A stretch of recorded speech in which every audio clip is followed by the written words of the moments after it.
असलामुअलैकुम, क्या हाल है जी? खैरियत नालो ठीक ठाक हो? अज काफ़ी देर बाद जो व्लॉग बनने लगा अलहमदुलिल्लाह। तो ऑफिस आया वहाँ तो रूटीन जी है बड़ी डिस्टर्ब है क्योंकि बीमार सा बहुत ज़्यादा। मैनू ये सी कि मैनू टाइफाइड होया, लेकिन अलहमदुलिल्लाह टाइफाइड नहीं सी। बस तुहानू पता शादी की मसरूफियात तो बाद शादी सीजन पाकिस्तान से चल रहा है। अलहमदुलिल्लाह फिर कोशिश होती है कि सारियां दी शादी भी अटेंड करन दी। ते कई जगह ते मैं नहीं जा सकिया ते साडे सदर सदाम साहब जाते रहे ने। ते हुण तबीयत कुछ बेहतर है। अज ऑफिस आया सा ते काशी है जी, काशी मुहब्बत च नाकामी तो बाद खुदकुशी करन लगा सी। वाह जी, काशी ने मार ली है छुरी अपने आप नू। ए वेखो उन्हें रिश्ता नहीं दिता ते काशी छुरी मार ली है। ते हुण यार बाबा रिश्ता दो, मैं एक बात थी, मैं काय देना वो एक काय ना दबो, मैं एक काय देना ओथे ओथे मैं ले जा आती मैं देना उत्थे ही शादी करनी है। किथे ए ओथे प्यार हो गया?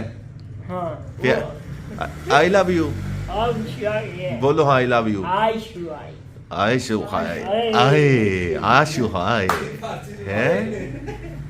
लो जी, साडे साई होना ने भी प्यार हो गया। मैं बचे नाकामी तो बाद उन्हें छुरी मार ली। ये अपना नाश्ता जो है ये बाय कर रहे हैं। हाय, क्या आप अपना नाश्ता ले रहे हैं? ये बब्बे ले रहे हैं। बब्बल ले रहे हैं आप? बम्बे नहीं ले रहे? ये देखे नहीं, बाकी और भी है ना।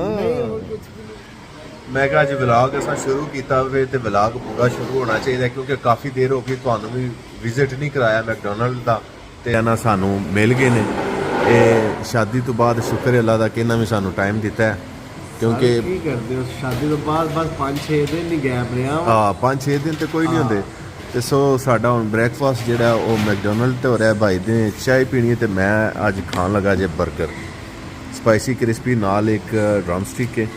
ओह शिट, ये तो दूसरा भेजा पीछे।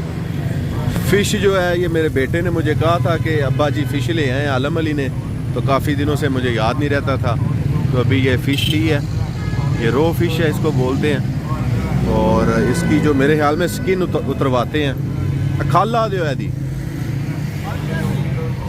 खल नहीं सही। चलो ठीक है, जेड़े तरह समझते हो।